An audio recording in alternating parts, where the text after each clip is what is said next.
Hello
everyone, welcome to Southern Gal True Crime.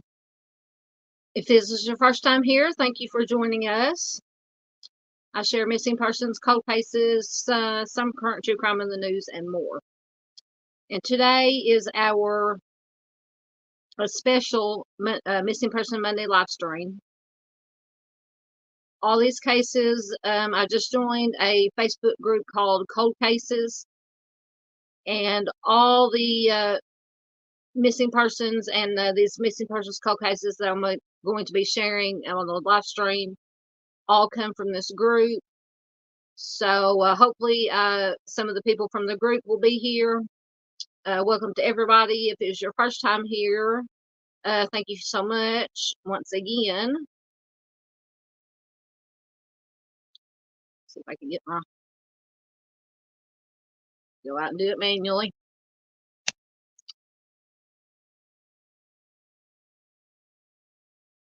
If this is your first time here, and this channel sounds like your cup of tea, please consider subscribing. I upload either a live stream or a video at least twice a week. Missing Person Monday, always on Mondays. Case of the Week on Fridays. And sometime during the week, maybe on Wednesdays, I will do a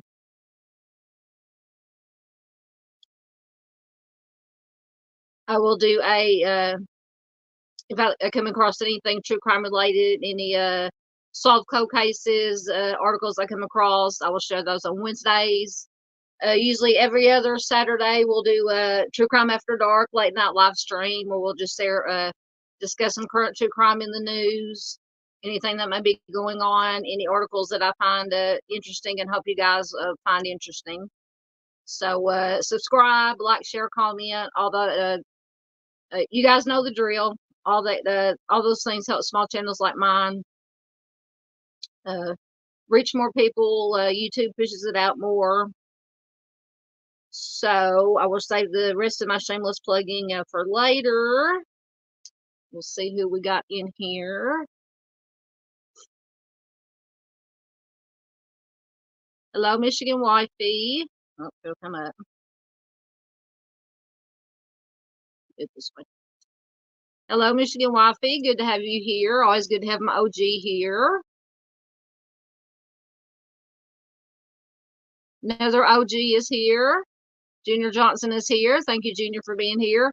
Yeah, this live stream is a little bit earlier than I usually do, so maybe you can make it through it. I know Junior goes to bed early and gets up early, so I hope you can make it. Mexie is here. Always good to have Mexie, one of my wonderful mods here. She's got some of my links in here for me. Thank you, Mexie, for that. Always good to have you here. Miss Charlotte from the UK is here. Always good to have you here, Miss Charlotte. Miss Charlotte is a wonderful lady. Always good to have her here from across the pond, as she says. So welcome, Miss Charlotte. Welcome to everybody. Um, Anybody that's new here, lurking, feel free to say hi to let us know you're here, or if you just want to lurk, that's fine too. Everybody is welcome to comment or not comment. You can just listen in. And like I said today,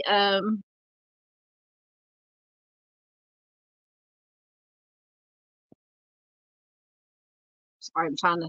My second self on my computer is in and out, so I may be having to go back and forth to do this. But anyway, um, like I said earlier, I just was invited a couple of days ago to join a Facebook group called Cold Cases, and I have put the link to it in the description box. Lots of wonderful people there. Chris Gideon and Mind of Monsters invited me to join the group to participate. And sorry, I'm just checking comments.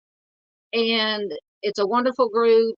So if you are passionate about missing persons, cold cases, and you want to be a positive voice to advocate for the missing in these cold cases, please consider joining this group. Like I said, a wonderful group. I've just been in there a couple of days, but I was in there last night going through all the missing persons and cold cases that have been shared in the group. And like I said, that is where all these missing persons and these cases that are going to be featured this afternoon or came from, were shared in this group. So,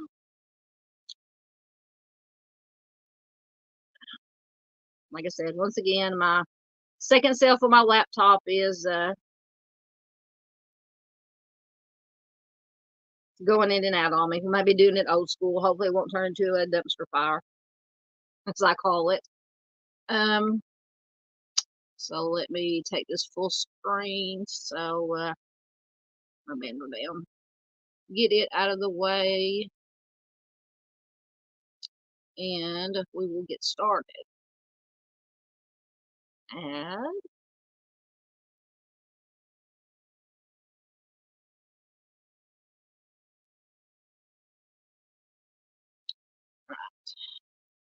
sorry guys, I don't have a fancy setup here. So I have a couple of missing persons to share from the group that didn't have a lot of information, but I did want to include the information that was included. I'm going to have to lean in because I'm reading it off my phone screen right now. The first one there on the left is Chrissy Gibbons. Says date of last contact was September 5th of 2023. She was 27 years old at the time of her disappearance. White female, brown hair, blue eyes, 5'4", 298 pounds, and she is missing from Bloomfield, Missouri. So if you have any information, please contact the Stoddard County Sheriff's Office at 573. I apologize if I'm getting it wrong. 568-4454. You can also contact the Missouri State Highway Patrol Missing Persons Clearinghouse at 572-526-6178. And then on the right there, this is Kaylee Foster. Her last known location was Poplar Bluff, Missouri. It is possible she is in Arkansas, so I am in Arkansas for anyone who's new here. She has connections to the Russellville and Butler County area, possibly. Any tips or information submitted through the page will remain anonymous. Once again, you can contact the Butler County Sheriff's Office investigator Eddie Holloway at 573-785-8444. And then it gives an email address that I can't read. Maybe you guys can take a screenshot or watching on a bigger screen than I am on my phone.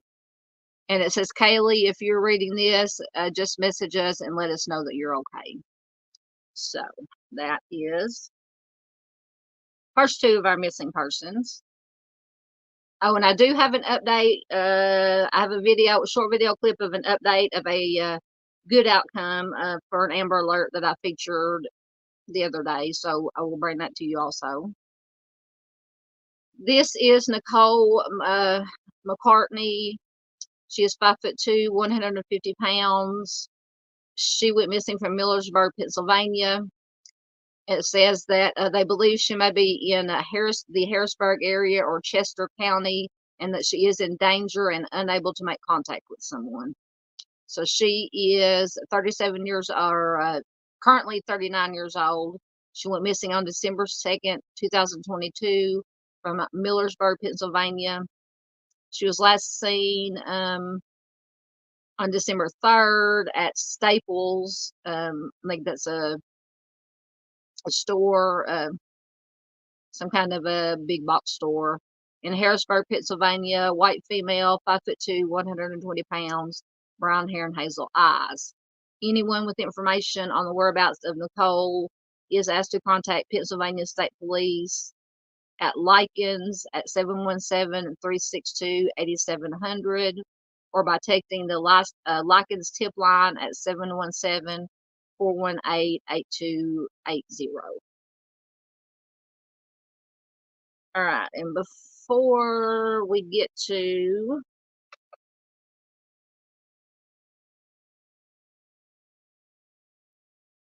hello, Marissa, welcome. Always good to have Marissa here from Australia.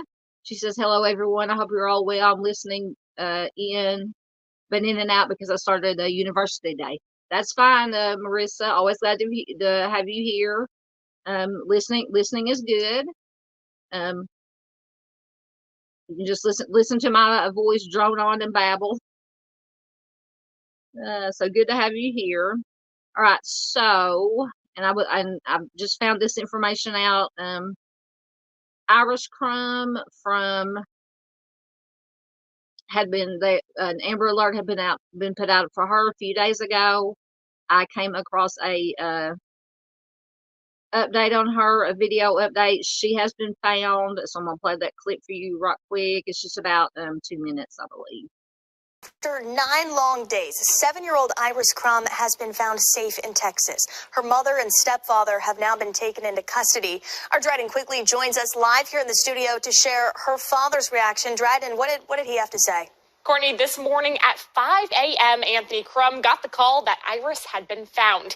He's now making the 12-hour drive to be reunited with her. A drive that sounds long to many of us, but for him, says it's the easiest drive he's ever had to make. Please. From tears of sadness last week to tears of relief. Words can't describe how I feel right now. Anthony Crum says he's never been happier to wake up at 5 a.m. to a phone call from police. Because we found Iris, we have her, and I immediately started to break out in tears. Police found 7-year-old Iris Crum just outside of Houston, Texas, with her non-custodial mom, Kayla Soretta. Soretta was arrested for felony child abduction and custodial interference. Her husband, Ethan Soretta, was also arrested on charges including felony aggravated kidnapping and giving false information to police officers. This all comes after Iris was supposed to be returned to her dad on March 1st, but she never showed up. An endangered child alert was issued until Friday, when police say they got new information and elevated it to an Amber Alert.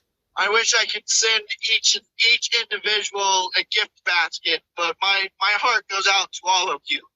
Anthony is now just hours away from being reunited with his daughter in person. I wish I could get there faster. It's been a great reunion so far over the phone. I've gone to talk to her a couple times, and boy, does she miss me. And I miss her so much. Police said Iris looks, quote, happy as can be. Her dad says the first thing he's going to do is give her a big bear hug, but he says there will be a lot of emotional conversations in the coming weeks that'll have to happen to help Iris move past this. Courtney. All right, guys, that was just as Back to my comments. I'm going back and forth here. As Michigan Waffy says, thank goodness Iris was found. A happy ending finally. Yes, it's finally glad or good. We're so happy to finally have a happy ending to a missing child case, because we've just had so many lately that have just ended up horribly. But finally, we have a happy ending, and those are the kind of stories that I like to bring to you. All right, so we're going to get into our missing person Monday cold cases, and as I put in the thumbnail, I'm going to give you the information. They could be, are they runaways, accidental passings, foul play, or something different. And when I get into this, I'm just going to go straight through it while I'm doing the presentation. If you have any questions or comments about any of the cases that we're going to talk about, throw them in the chat, or if you're watching on replay, put them in the comment section. And when I get done with the presentation, I'll go back through all the comments and the questions. That way it kind of helps it run a little bit smoother, so I'm not having to stop and start and answer questions. And then for anybody who's watching on replay, they could just watch what they want to, and we'll get to the questions and comments at the end. So with that being said, we will get started. As soon as I can get everything to cooperate with me.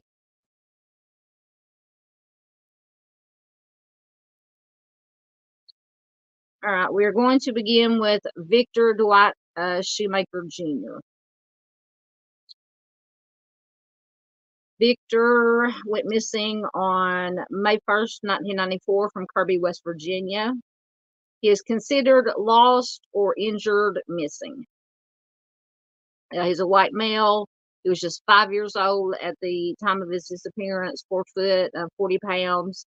Last known clothing was a red Bugs Bunny t-shirt, red shorts, white X-Men or Nickelodeon sneakers.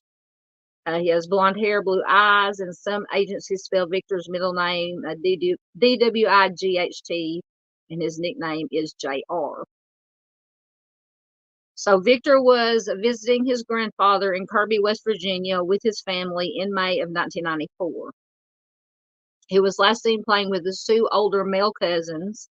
They were 8 and 9. They were in a wooded area behind the grandfather's mobile home near Short Mountain on May 1st, 1994. According to the other 2 boys, the cousins, they had gone into the woods with a BB gun to play, and Victor apparently was having trouble keeping up with them. When they reached an abandoned trailer at 8:30 a.m., Victor said that he was hungry and he wanted to go home. His cousins, it says they refused to come back with him, so he turned around and started back to his grandfather's home by himself. He never arrived back home or back to his grandfather's house, and he was never been seen or heard from after that. So when Victor's parents asked his cousins where they had last seen Victor, these cousins initially named the wrong location, maybe because they were afraid of getting into trouble. They had been supposed to be keeping an eye out on Victor, and they weren't supposed to play near these abandoned trailers. The 2 boys later changed their story and provided the correct location of Victor's disappearance, which was about half a mile from his grandfather's home. These 2 children, the 2 cousins, were given a lie detector test and what they call a play therapy exam, which is designed for children, a way to question children. They both passed the test. One of the boys' mothers also passed the polygraph, as did Victor's father. His mother was not asked to take a polygraph test. Victor's family, now I find this interesting, it says Victor's family has not spoken to the cousins' families since his disappearance. Now I do have an article to go along with this that gives a little bit more explanation about that. Lost my place. Investigators do not suspect foul play in Victor's case. They believe that he just became lost, got lost out in the woods, and possibly passed away from exposure. In the article I read, they said it was very cold, very rainy weather the day that he disappeared. And it says the terrain in the short mountain area is very rough and rocky. Victor's disappearance was followed by 5 days of rainy weather with temperatures dipping down near freezing at night. And if he had been without shelter, he would not have survived. Victor's father, however, stated his son knew the woods very well and he would not have gotten lost. And that is entirely possible. So either two possibilities that first come to my mind is some kind of accident happened with Victor and the cousins playing, and the other two boys were just scared to say anything. Victor, like I said, could have just wandered off from them, got separated, got lost with all the bad weather, succumbed to the weather, or because there is a mention of a truck sent in the area, could be a possible kidnapping. Because it does say a dark blue 1990 model pickup truck was seen in the area around the time Victor vanished. It has not been proven that the truck is connected to his disappearance in any way, but police are interested in speaking to the driver and finding out what he or she knows about Victor's disappearance. So obviously this case is unsolved. So if you have any information about this case, please contact the West Virginia State Police at 304-822-3561 or the FBI at 202-324-3000. I said I do believe, yes, I have an article. I try to go in when I do these cases and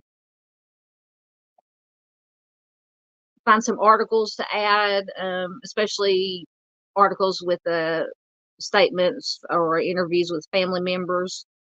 This article comes from dailymail.com and it is from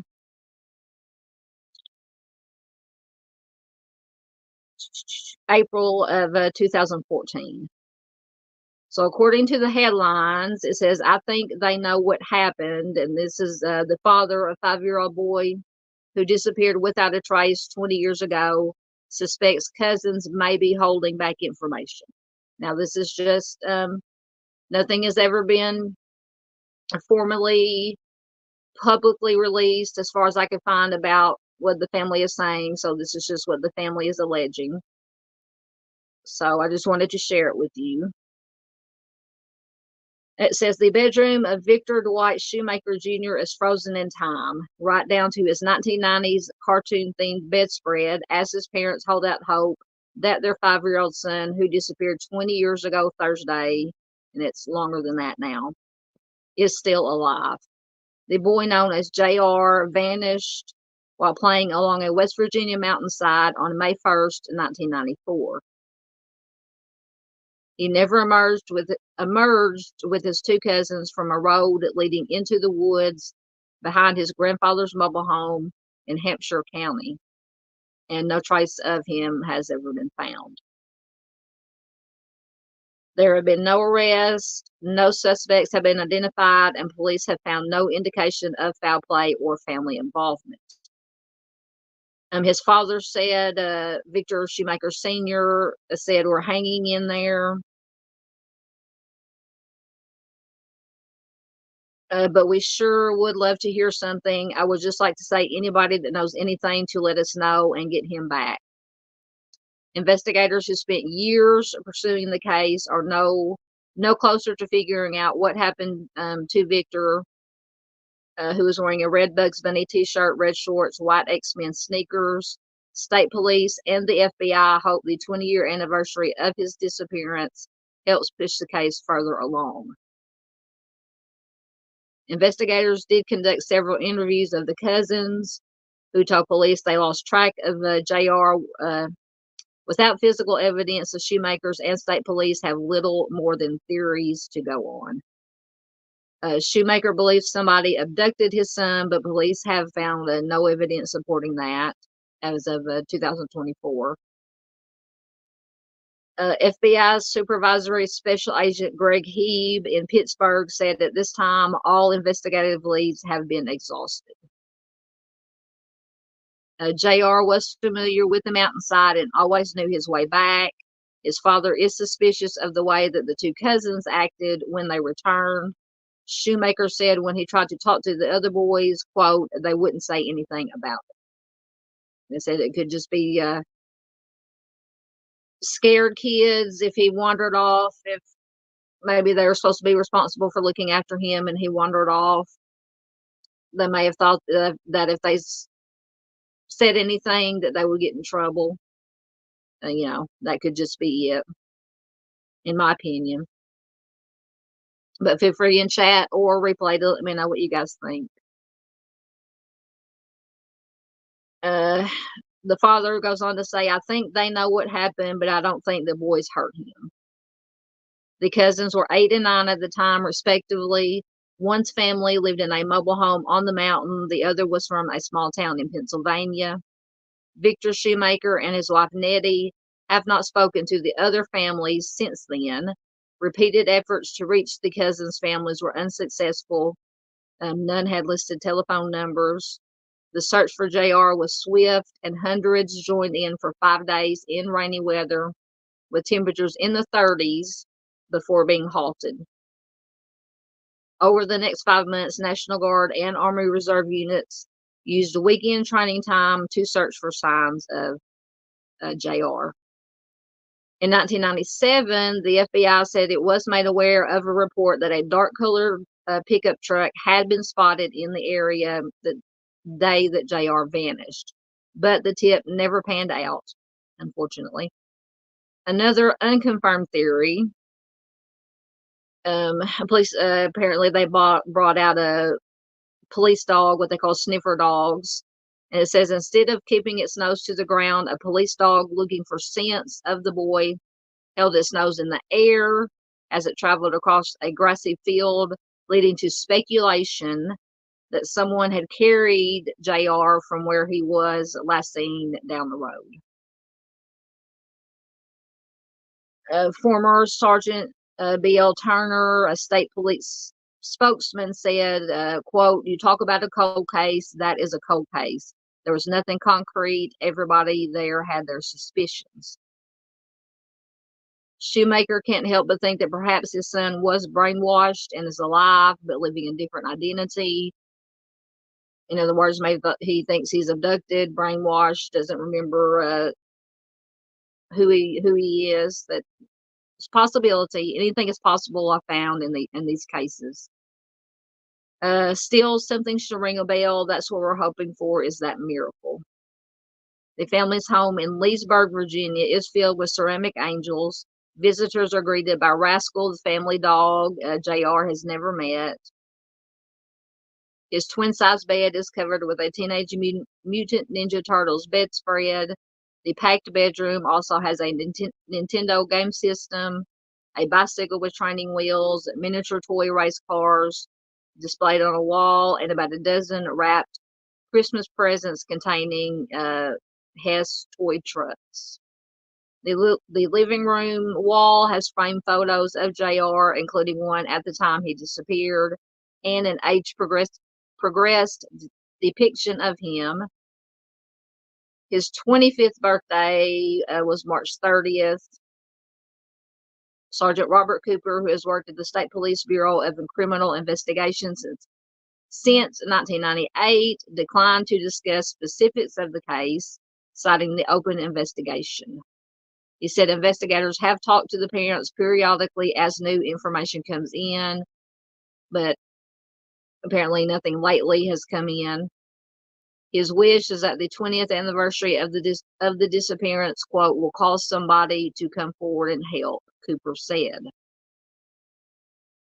The Shoemaker case brings to mind prominent abductions such as J.C. Dugard, Elizabeth Smart, and 3 young women who were imprisoned in Cleveland for a decade. I'm sure we've all heard about those cases.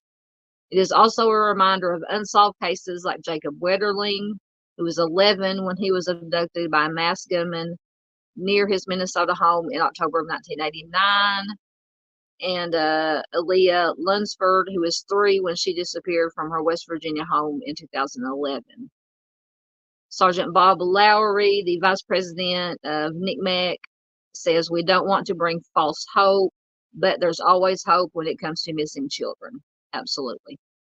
This family for years has been wanting answers, and they deserve those answers. And once again, anyone with information can also contact the National Center for Missing and Exploited Children at 800-843-5678, or the FBI at 412-432-4000, or the state police in Romney at 304-822-3562. So that is the additional information on Victor. So hopefully we can get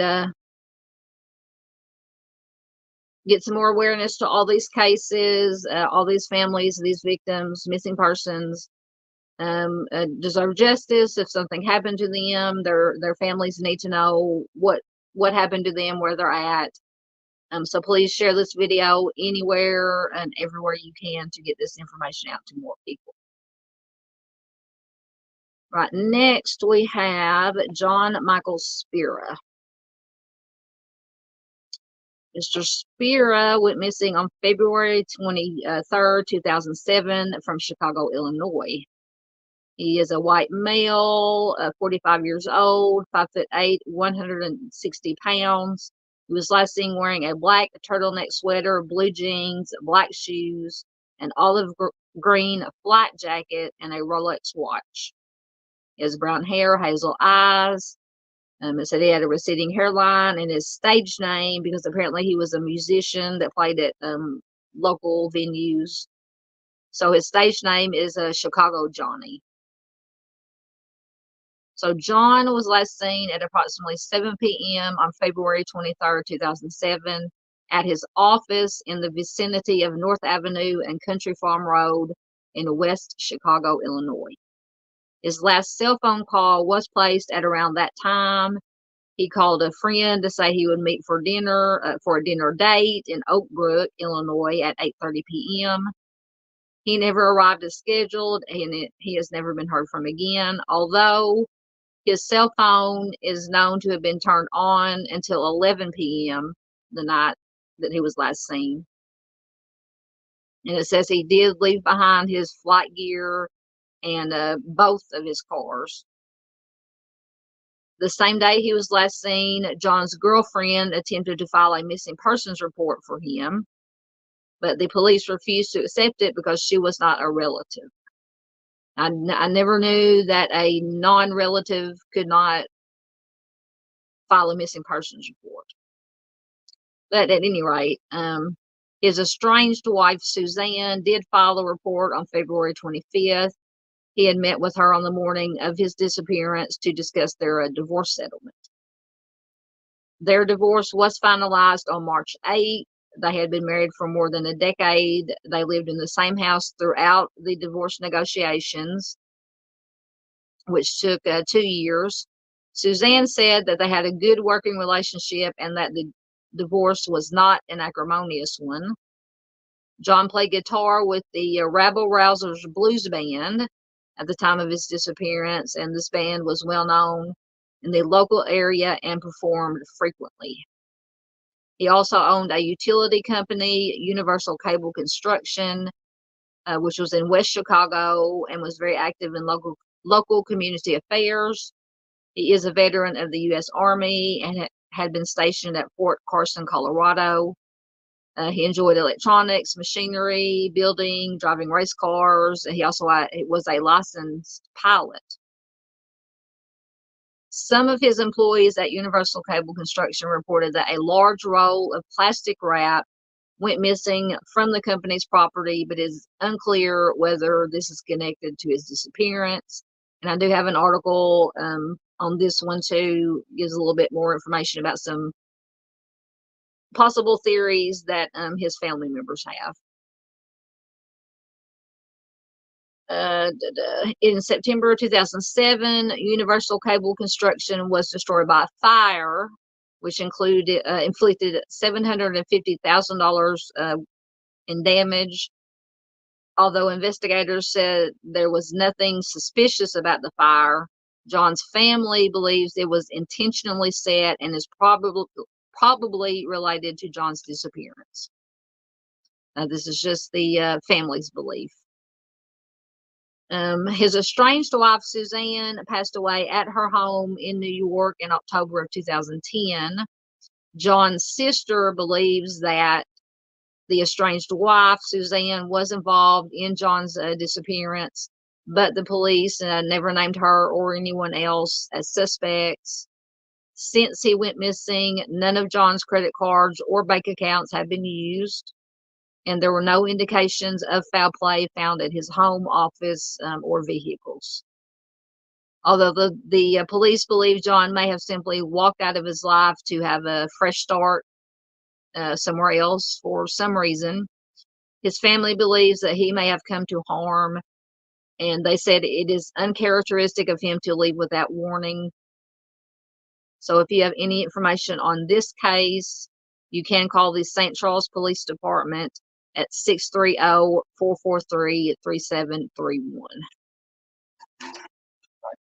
Get a drink.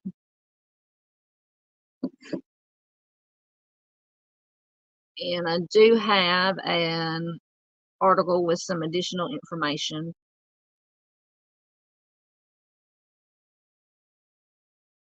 So this comes from CBS News, and it is from March of 2020, so about 4 years ago. And it says DuPage County investigators are again seeking assistance as they continue investigating the February 23rd, 2000 disappearance of John Chicago Johnny Spira. He was last seen in unincorporated West Chicago. John Spira, who was 45 years old at the time of his disappearance, 5 feet 9 inches tall, 165 pounds, brown hair and eyes. At that time, it was known that Spira was recruiting investors for business opportunities and startup companies, and this is according to police. His sister, Stephanie McNeil, told CBS Chicago 3 years ago that she has led searches and given interviews about her brother, hoping someday somebody will give her answers. Absolutely. She says, quote, "It's hard to talk about, and it's funny. The longer that time passes, it almost gets harder."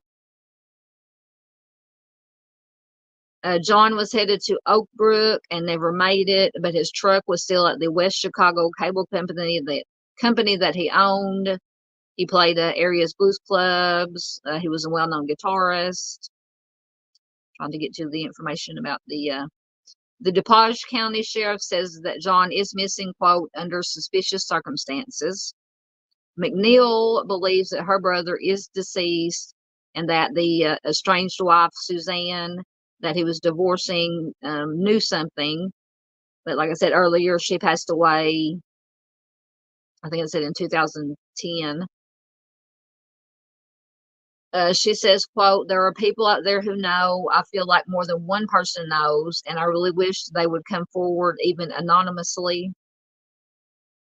She told CBS this in February of 2017, which was the 10th anniversary of John's disappearance.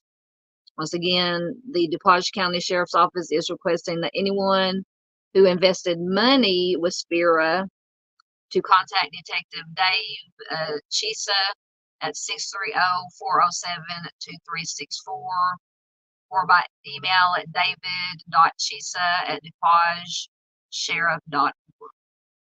So that is some additional information about John's case. So we have, please, you guys let me know in chat or watching replay what you think. He could have, like I said, he could have for some reason wanted a fresh start. He was in the middle of this divorce from his estranged wife, Suzanne. The family, or at least his sister, believes that Suzanne may have known something about his disappearance and possible death. And then in this article, I found it interesting that they were wanting anybody who had invested in the company to contact them. Maybe it had something to do with the company he owned. Earlier in the article, or in the information, it said that the building did burn down not too long after John disappeared.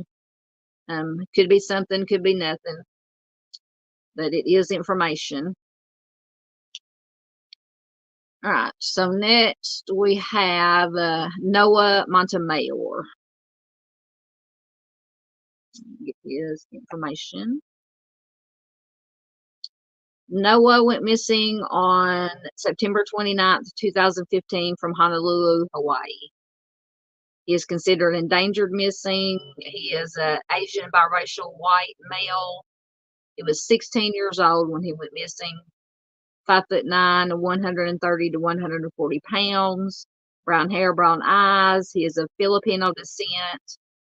He had deep dimples in his cheek and a small beauty mark above his upper lip. So Noah disappeared from Honolulu on September 29th, 2015. He was last seen going to bed at his home in Hawaii Kai, in the Hawaii Kai area at around 9 p.m. That night, he packed some belongings. He snuck out of the house through his bedroom window. After that, he was never seen or heard from again. Now, searchers did find his bag on the, I'm going to try not to butcher these names, the Makapu'u Lighthouse Trail. His cell phone, phone charger, sunscreen, and flashlights were inside this bag. Noah was a student at the Punahu School, which was an exclusive private school in Honolulu. It said he got excellent grades. He was in the junior ROTC. He ran on the cross-country team, played the viola in the school symphony. He also enjoyed outdoor things such as hiking. However, it says he had been showing signs of depression prior to his disappearance, and his mother found a secret file on his computer where he expressed feelings of loneliness and despair. His parents do fear that he may no longer be alive, obviously still unsolved. So if you have any information about Noah, his disappearance, if you saw him anytime before he disappeared, hours, days before he disappeared, please contact the Honolulu Police Department at 808-529-3111. And I do also have a bit of an article on Noah. So this comes from Hawaii News Now, and it is from October of 2015. And I just thought, like I said, I always like to include some articles with interviews or comments from family members. So it says more than 100 people attended a gathering at Magic Island Saturday to support the family of a Hawaii Kai teenager who has been missing since Wednesday. And this is from 2015. 16-year-old Noah Montemayor was last seen Tuesday night at his home. His parents said that they heard somebody leave the house early Wednesday morning, and they called the police when Noah failed to return home. His backpack and cell phone were later found at Makapu'u, where a search so far has turned up no other sign of him. Honolulu police were assisted by crews from the Honolulu Fire Department and the U.S. Coast Guard. Noah's parents and other family members asked for community members to help in finding him and wanted to send him a message. So Noah's father, Andrew, said, quote, "I just want him to know that whatever it is, that he can always come home. We're just waiting for him. We love him, and he is so special to us. Just come home." His mother, Michelle, said, "We love him, and we want him home." Dozens of Noah's classmates from school attended the rally wearing blue T-shirts. Noah is described as a Filipino Caucasian, 5'9", 130 pounds, brown eyes, and black hair. And then once again, anyone with information is asked to call Honolulu Police or Crime Stoppers at 955-8300. So in this case, there weren't a whole lot of articles, but I did find a couple of other articles that I didn't include them because it was nothing confirmed, but there were some human remains that were found, or I think it was a human jawbone that was found at some point close to where this hiking trail where he disappeared from. It was collected and tested, but I could not find anything that said whether or not anything was found, if it possibly could have belonged to Noah or not. But either they said he'd been, we don't ever want to think about anybody, especially teenagers, wanting to self-harm themselves. He could have just been out walking on these trails. Could have been accidental. He fell, ended up in the water or something of that nature. Or he could still be out there somewhere. Let's hope, that's what we hope for, is that any of these missing are out there somewhere alive and well, and just for some reason they don't want to contact their families. It's just so sad, all these situations, the not knowing. All right, next we have Liz Marie Asensio.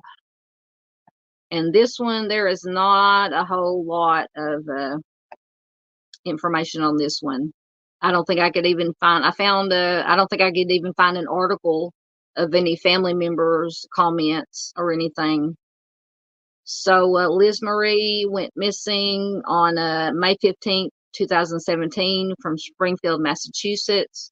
She is classified as an endangered runaway. She is a Hispanic female. She was 14 years old when she disappeared or ran away.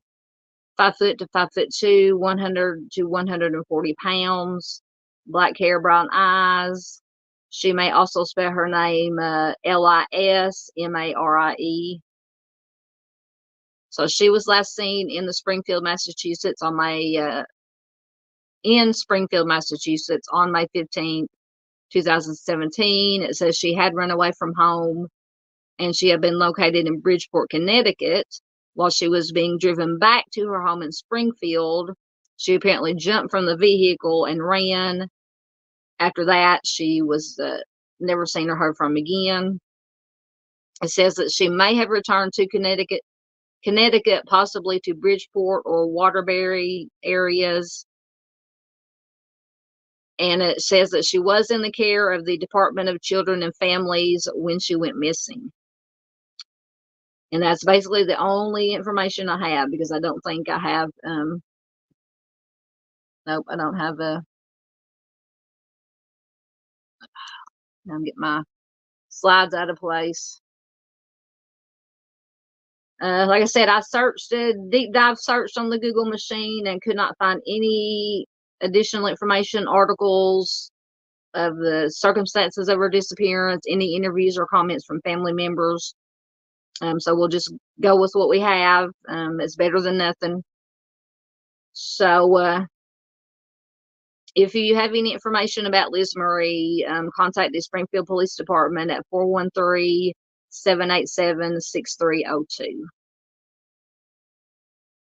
All right, next we have Nicole Gray.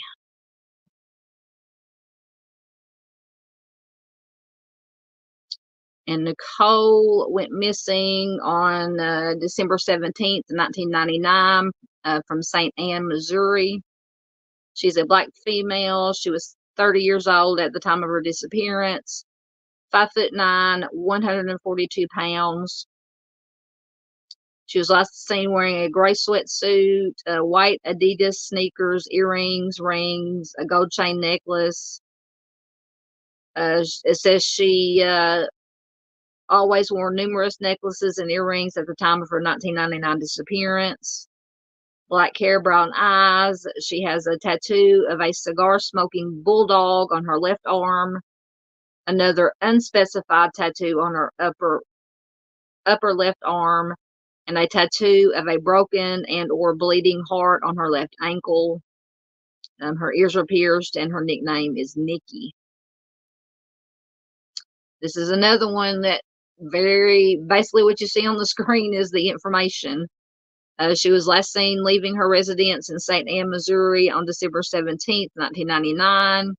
Now, I do have an article that has a little bit, there are two different theories or two different stories about where she was and what she was doing, where she was going when she disappeared. According to Charley Project, it says she left her residence in St. Anne, Missouri. She was going to run errands and or attend a Christmas party at her children's school.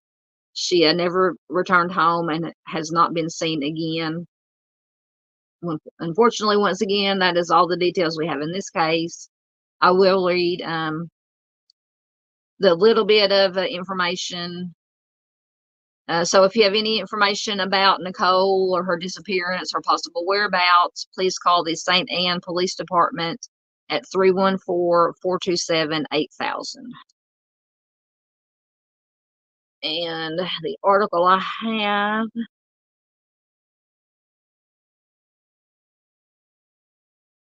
comes from ourblackgirls.com, and it is from March of 2022, so a little bit less than 2 years ago.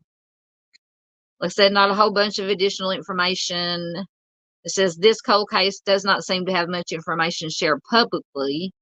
Cases such as this are common, as for unknown reasons, only 1 or 2 sentences have been included in databases.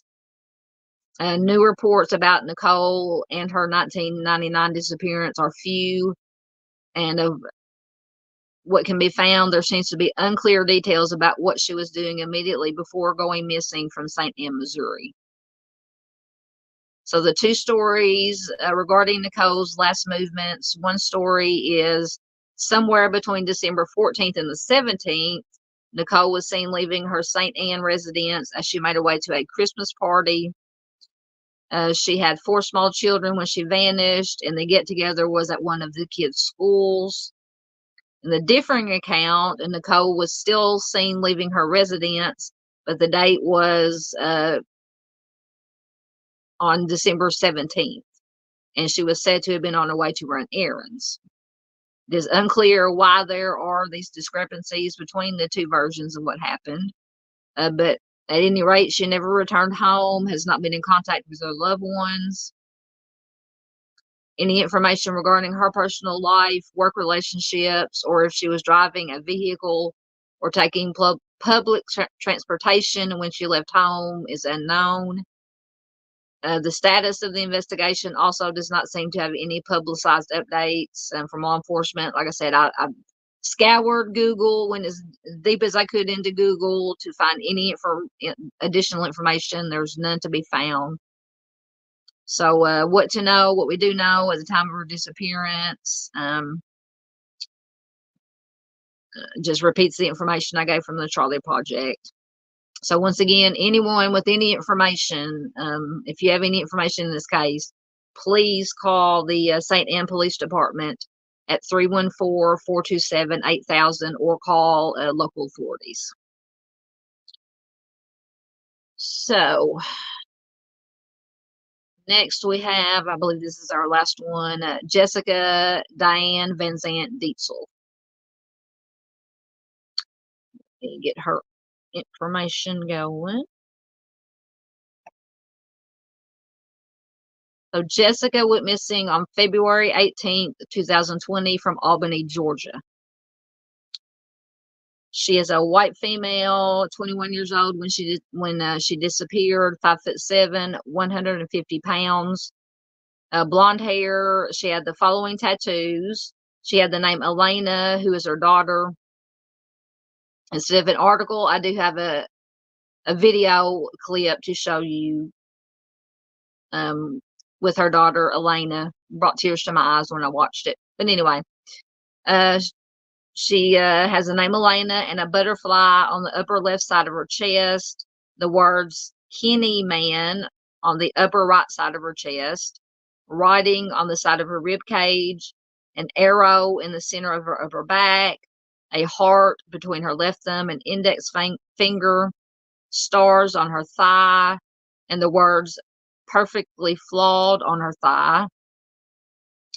And if you want, it does have pictures of all or most of these tattoos. So if you want to go to the Charley Project website and look at the tattoos, please do so. I didn't include them on all the slides. But when it comes to either jogging somebody's memory about whether they, have saw any of these persons before they went missing, I always include physical descriptions, what they were last seen wearing, tattoos, any scars, anything like that. Like I said, those things like that jog people's memory, especially in these cold cases. And also, in the event that remains are found, and depending on what condition the remains are in, they can also be help be used. Tattoos, scars can also help be used for identification. It says her natural hair color is brown. So Jessica was last seen in Albany, Georgia on February 18th, 2020. That day, she logged into her Facebook Messenger account with a friend, Gary Potter's cell phone. She did not have her own phone, and she used other people's phones often. Police later tracked the login to somewhere near 5 Points Inn. She has never been heard from again. She was reported missing by her mother on March 1st. After Jessica's disappearance, police did search this Gary Potter's house. They seized some of his property, including his truck, and it gives more information in the video clip I'm going to share. They did find some hair that could have been Jessica's, but they have yet to establish it. Potter claimed that he did not know Jessica. He refused to answer any more questions after that without an attorney. Authorities also interviewed another man, Stephen Etherton, and his girlfriend. And then they cited that Etherton was a person of interest also in this case. Prior to her disappearance, Jessica had made a comment about getting in over her head and that she was scared. Authorities believe that she was involved with dangerous individuals. Obviously, case unsolved. So if you have any information concerning Jessica, her disappearance, possible whereabouts, any information on Gary Potter or this Etherton character and the girlfriend, the two publicly named persons of interest, please call the Lee County Sheriff's Office at 229-759-6034. Like I said, I do have, I'll probably have to do it from my phone. And I'm going to mute my camera and my mic while this video is playing.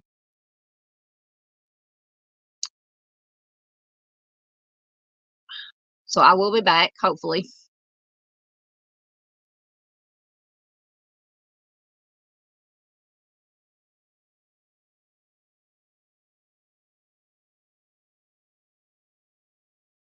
For 9 long days. Time. 6-year-old Elena Dietzel is appealing to the public for information in her mom's disappearance. In an exclusive interview, WLB News 10's Jamie Worsley sits down with those close to the case as they reveal some undisclosed evidence. New hope now in finding Jessica Vincent Dietzel 4 years later.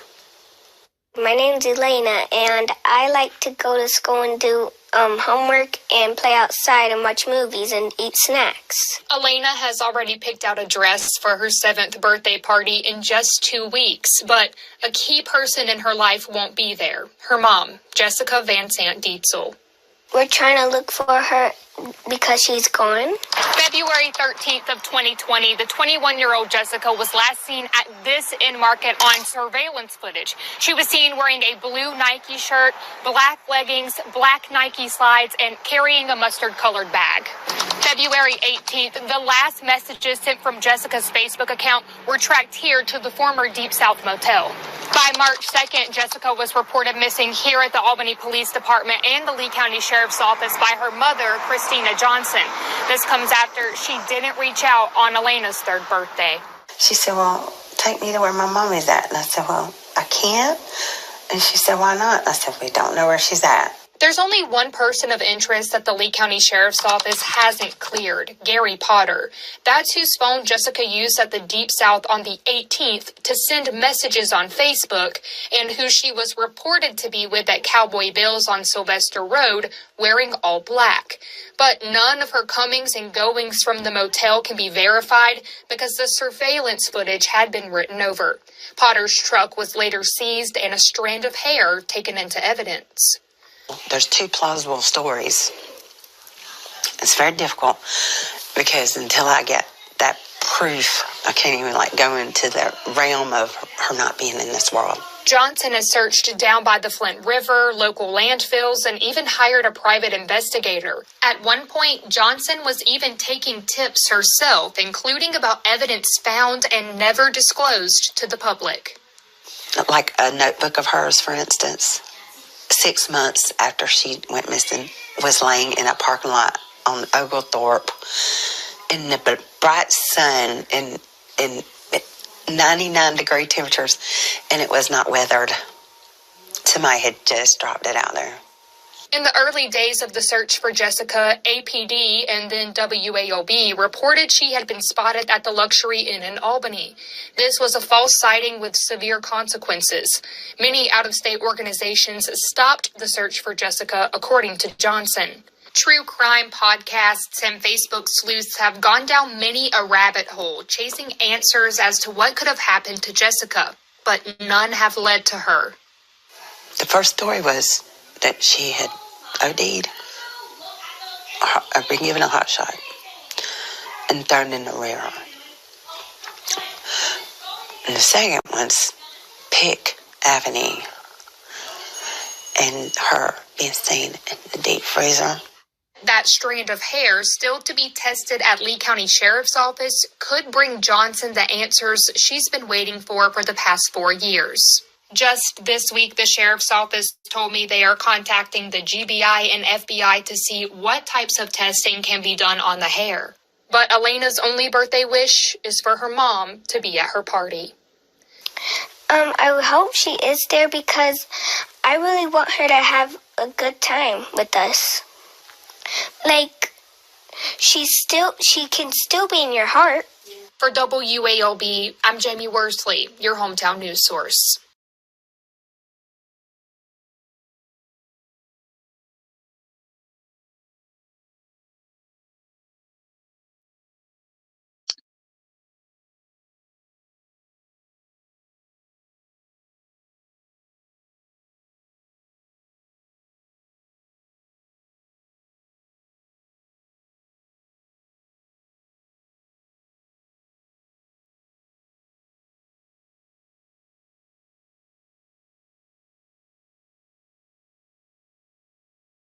All right, guys, that was does that not break your heart? Oh my goodness, that poor little baby who just wants her mom back. Sorry, I'm trying to do double duty here, multitask. There's little Elena. Such a sad case, as all these cases are, obviously. Just breaks my heart whenever children are involved. Breaks my heart. But hopefully, if they get that strand of hair tested that they were talking about, Hopefully it will come to something. Once again, all the persons of interest publicly named are none of them as of 2024 have, in this case, have formally been charged, but persons of interest. So now I will get to try to get to your comments if my computer will work. Yes, Charlotte says bless or Mexie says these poor parents. Absolutely. I feel so sorry for all the parents, the kids, everyone involved. Charlotte said, bless his darling heart. I'm assuming you may be talking about Victor, the little boy at the beginning. These cases with kids, all these cases get to me, but when it comes to cases with our kids, it hits me so hard. Marissa says, Nicole Gray, it seems it would be simple for police to verify if she had been at the kids' school. Yeah, you would think so. Hopefully, I'm sure they looked into it. Like I said, with those differing stories, one said that she was headed out to go to the kids' Christmas party, and then the other version is she was going out to run errands. And like the article that I read to you, nobody knows why there are these differing accounts, and it could have been anywhere between December 14th or the 17th. The first one about going to the kid's birthday party, I think, was the one between the 14th and the 17th, and then the one about the version that she went out to run errands was pegged to the 17th. But it's just so sad that there's not a whole lot of information about most of these cases. But what we do have is important. That's why I wanted to bring you these cases. Make sure I'm going back down through comments, make sure I didn't miss anything.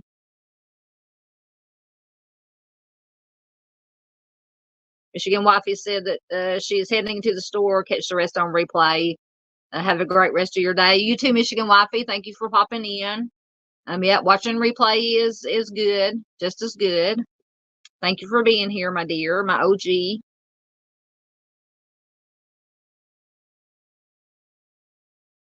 Junior says, thanks, Southern Gal and everyone. Thank you, Junior, for being here. If anybody has any other questions or comments, pop them in the chat, or if you're watching replay, pop them in the comment section, and I will get to them. I think I'm just about caught up. Thank you, Miss Charlotte. Said an absolute pleasure as always, Southern Gal. Thank you. It's always a pleasure to have you here, Miss Charlotte. From across the pond, it's always good to have everybody here. Thank you, everybody who was here. I said I'll go through my shameless plugging. If anybody has any last minute comments, throw them in there, and I'll check once again before I get out of here. But before you leave, please do hit that like button. Once again, if you're new here, please consider subscribing. If you find this content informative, interesting, like, share, comment. All those things help small channels like mine. YouTube pushes it out to get this very important information out to as many people as possible. You can find me on Facebook. I have a Facebook group and a Facebook page. I do post content in the group and on the page that I do not put here on YouTube, so you get extra content.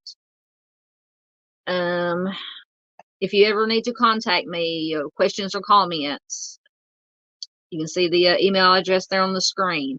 If you have a case that is dear to your heart, if you knew the victim, if it happened in your hometown, home state, or just any case you know of that you feel is not getting enough attention or needs more awareness, email it to me. Victim's name, state it occurred in, any information you may have. I will research it. I will do a case of the week on it, include it in my missing persons Monday.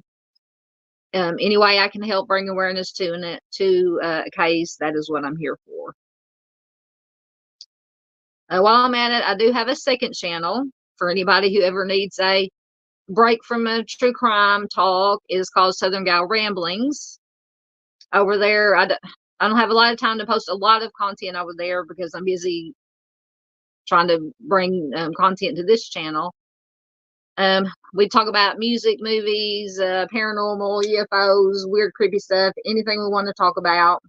I'm thinking about, I'd mentioned this in a couple of my live streams earlier, maybe every other Saturday or once a month at least, heading over to Southern Gal Ramblings and do Ramblings After Dark, I guess I could call it. The late nights that lives I do here, I call True Crime After Dark, but we could have Ramblings After Dark. We could just get together, talk about anything we want to, get some of this true crime off our mind for a little bit, even though it's obviously important. But we all need a break or we'll just get overwhelmed. So please consider subscribing to Southern Gal Ramblings. If you like to help support the channel and the search for the missing, I have a Buy Me a Coffee account, a PayPal Me account. You can donate through Venmo. I do have Southern Gal True Crime merchandise. And I think Junior, I don't know if he's still here, he may have left. Junior suggested or asked if we could have a Southern Gal bobblehead. So I might have to look into that, research that, and see if they can make a bobblehead of me. I think I'm my own bobblehead. I'm loopy most of the time. All right, I think that is all my shameless plugging. Go look at some last comments.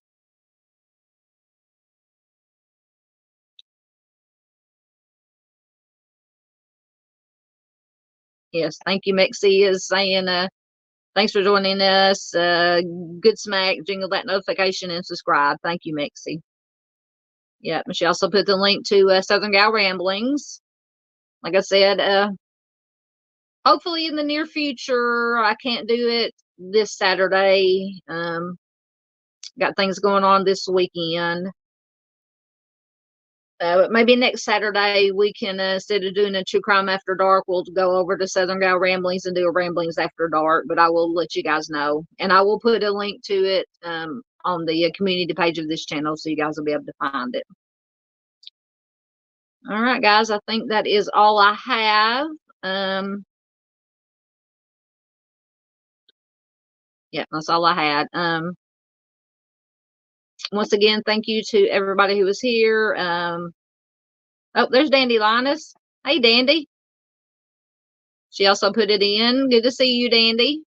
Always good to have Miss Dandy here. Our right-hand girl, along with Mexi and Mother Wonderful Mods. Junior was here. Mexi, Dandy. Who else was here? I don't know. Forget just Marissa was here. Thank you for being here from Australia. Michigan Wifey from Michigan. Miss Charlotte from across the pond. Junior from Michigan, or he may be in Kentucky. Just want to make sure I didn't miss anybody. Going back down through comments.